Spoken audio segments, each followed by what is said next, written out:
Hindi makailag mismo si Senador Robin Padilla sa mga pambabato sa kanya o pangbabash sa kanya ng mga kanitizens at mismo sina Senador Raffy Tulfo.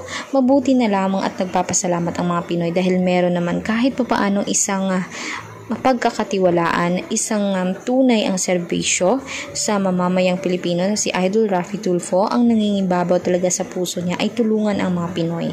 Ayaw niya kasing maagrabyado ang mga Pinoy dahil alam naman niya ang feeling mismo ng kung gaano or paano dayain mismo ng mga may matataas na posisyon ang mga Pinoy.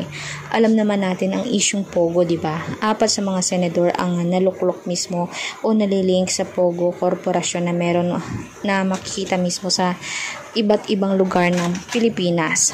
Kaya ngayon naman, mas lalong nagiging mainit ang balita patungkol dito kay Senator Robin Padilla dahil siya mismo ay may nakakita sa kanya, may witness, may evidence, solid evidence na siya mismo ay nanggaling sa isa sa mga site ng Pogo na nandito sa Makati. At talaga namang hindi ito pinagkakatiwalaan nga. Bakit naman ang tanong natin, nakita naman natin mismo sa telebisyon, sa mga radyo na ipinasasara na, pero patuloy pa rin silang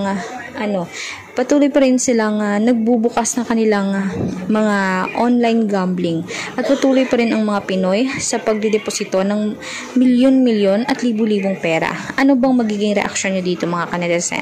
I-komento nyo sa baba ang inyong mga opinion at huwag kalimutan mag-subscribe, i-like at i-share ang ating videos on public. Maraming salamat po mga kanetesen.